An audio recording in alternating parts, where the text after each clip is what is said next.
Forget dog walking or lawn mowing. Matthew Palm's side hustle is signing up for credit cards. Every few months, Mr. Palm, a 57-year-old freelance television producer who lives in Illinois, goes online and applies for a new credit card.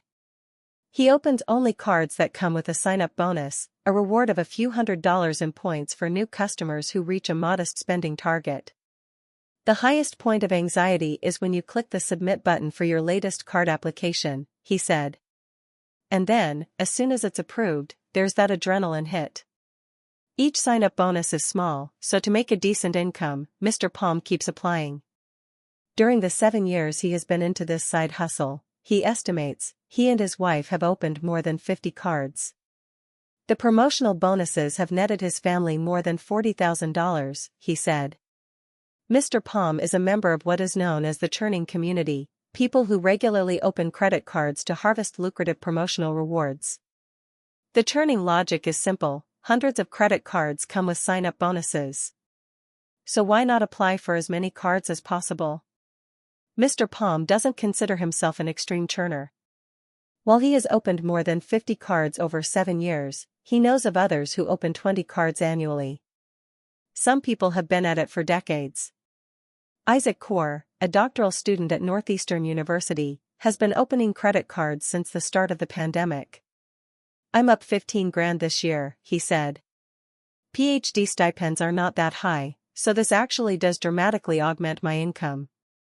Churners come from all walks of life. Some are young adults, others are stay-at-home parents, and still others are wealthy professionals. But most have a few traits in common. It's a hobby for people that enjoy reading the fine print, Mr. Kaur said. A typical churner loves squeezing the last dollar out of every deal, even if that requires several hours of spreadsheet management each week. Lindsay Ash started churning 15 years ago, opening credit cards for herself and her husband. The couple, who live in California, have roughly 60 active cards. The amount you can eke out of it is ridiculous, she said. I still have pinch myself moments all the time. In addition to the cash, 5 figures each year, she said, her churning supports annual vacations to Japan, Florida, and Hawaii. One wrong step can wreck your credit. Churning isn't for everyone. The hobby requires cash up front, since unlocking a sign-up bonus usually requires customers to reach a spending threshold. One wrong step can wreck your credit score and lead to a hefty interest charge.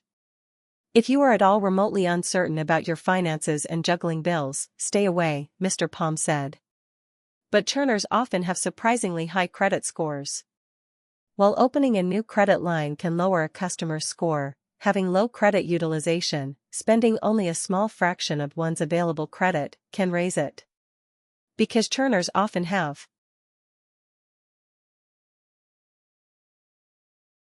The problem is one of adverse selection, said Roger Hochschild, former chief executive of Discover Financial Services, a popular card issuer that Capital One later acquired. Credit card companies make most of their money in 2 ways. When customers don't pay off their balances, issuers often charge extremely high interest rates. And every time customers swipe their cards to make purchases, issuers earn a small fee. As a result, credit card companies want to persuade as many customers as possible to swipe with their cards. To get them to get a new credit card, you've got to catch their attention, Mr. Hochschild said. Hence the decades-long cycle of promotional offers, with issuers introducing new cashback categories and one-time bonuses every year.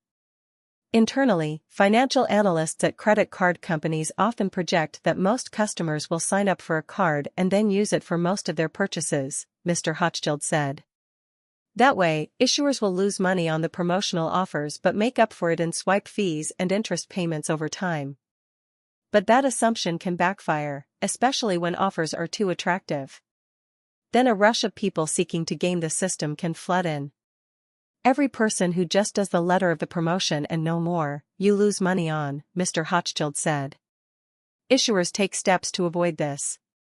Chase recently cracked down on customers who try to sign up for the same credit card several times. American Express has done the same. But issuers can't discriminate with publicly advertised offers, or else you will run into issues with regulators, Mr. Hochschild said. taking advantage of loopholes. It's hard to know the exact size of the churning community.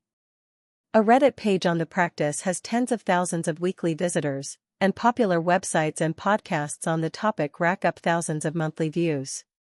Far more people participate casually, taking advantage of the occasional juicy promo offer. A 2023 study published by the Federal Reserve Board estimates that sophisticated credit card users receive $15 billion annually at the expense of people who carry balances and don't take advantage of rewards. Max Gunera, a 30-year-old business owner, estimates that credit card companies and airlines lose $30,000 to $50,000 a year on his perks and bonuses. While he pays $15,000 in annual fees on his personal and corporate cards, he earns roughly 3.3 points per dollar of spending. Because he owns several businesses, his expenses are in the low seven figures. I have 41 credit cards and I want to say 19 million points that I'm sitting on at the moment, Mr. Gunera said. He observed that for every person trying to optimize rewards, there were 10 to 100 others who didn't take advantage of the benefits on their high-fee cards.